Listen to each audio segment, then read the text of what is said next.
How dramatically you sing, you should not force your voice. And sometimes that's a misunderstanding with some singers and some teachers, that if you have a big voice you force.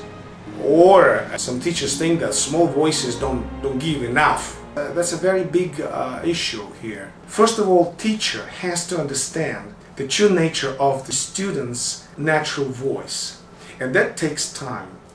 And whether it's a big voice, or a smaller voice, or a medium voice, or a huge held in voice, it doesn't really matter. What matters is the instrument should sound free. As a singing teachers, how can we say this is a potentially big voice, or a medium voice, or a small voice? The only thing is that to work on a basic technique of appoggio. Of course, it takes time really to determine what kind of voice you have, because there were so many misunderstandings about big and small, and that's throughout the history of vocal art. Del Monaco used to be thought as a very small lyric voice. He was eventually losing it because he was not using his own instrument. The same misplacement was with Enrico Caruso. Enrico Caruso was placed as a tenore di grazia, which is, I mean, it sounds really great in Italian, but it's really what it means. As French also say, baryton Martin, a very small voice, not really suitable for opera. So, what the teachers should do, not to mess around with the natural voice. If the student's voice allows him to have a classical voice, he has to have a certain range. It could be a very short one, it could be half an octave, happens. It could be an octave already. In very rare cases, it exceeds an octave and it comes to an octave and a half. We need to discover this particular range when he sounds easy and resonant. And then coming from that point, we should not make her or him to sound bigger or smaller. We will work on the technique in around this comfortable range. And when the student gets the right understanding of the technique, and when he develops strong muscles to support his voice and strong muscles to open up his throat, then we will have better idea what type of voice it is. Determining what type of voice it is not only the voice category. If I hear the dramatic potential of this particular student, I will not suggest him to rush into dramatic repertoire, but I will train him according to his voice power and voice color. Now, if we talk about more advanced level, you finally get what you wanted. You know you're a baritone, you know you're a tenor, and you know what type of tenor or baritone you are. You of course meet with conductors who have their own ideas about how this opera should sound. Of course, when they audition you, they like you, definitely, that's why they hire you.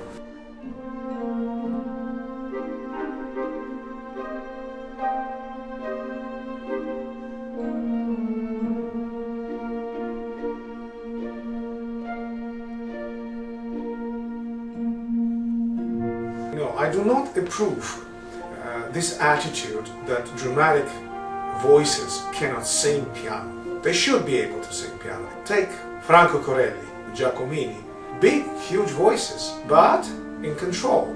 We know some great voices like Del Monaco. We knew that he had big issues with singing piano. Not only Del Monaco, but the great Tamagno. If you read letters of Giuseppe Verdi is concerned that he doesn't have Otello yet. The only consideration of a fratello at that time, it was Tamagno.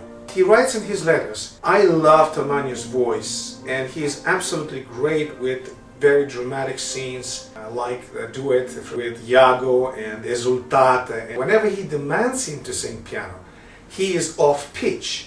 A very familiar thing for dramatic tenors, you know, or it's held in sopranos. I say it again, that it's no excuse for dramatic voices not to be able to sing piano, but we have to understand that the piano of the dramatic voice is not the same as the piano of the lyric voice.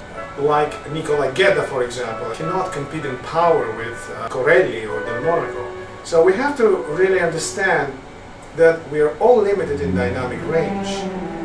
It's not an excuse for anybody, but when the demand comes for us to sing as Nicola Gedda does, that's a misunderstanding of the voice. And now it's Che gelida manina in a cappella. But I just wanted to show you, if I sing this aria, I will not mess around with my voice. I will do it the same way I do other arias in terms of the placement.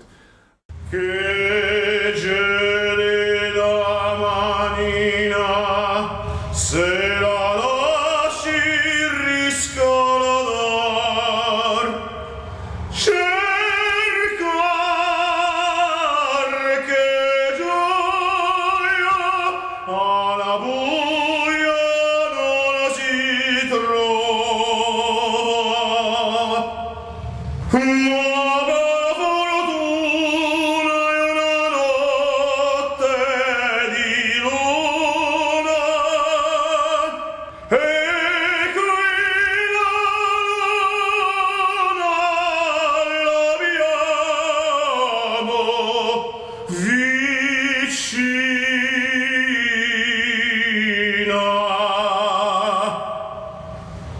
aspetti, signorina, le dirò con due parole. Chi son, chi sei,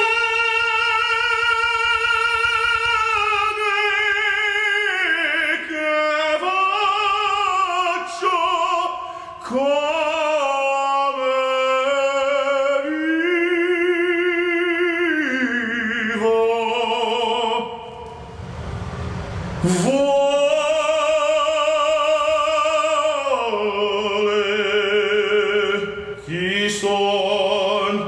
chi son, sono poeta, che cosa faccio, scrivo, e come vivo, vivo in una povertà mia lieta, solo da grana, signore,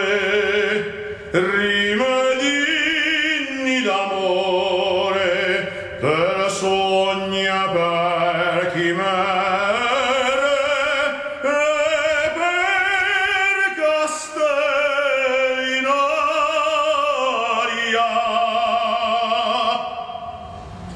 L'anima mia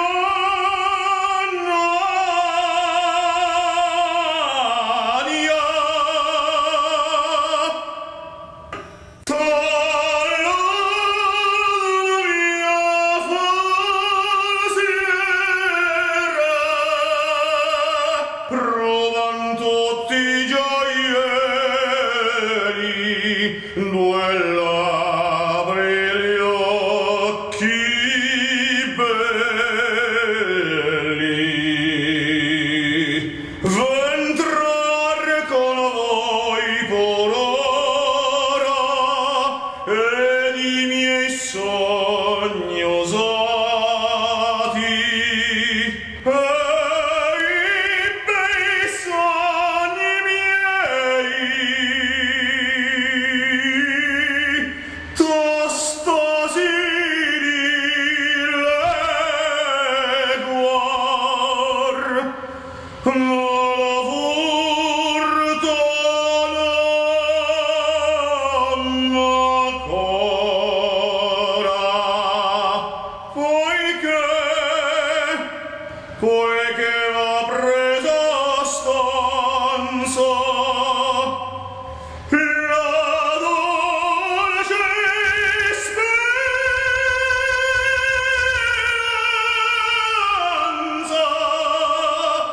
perché mi conoscete,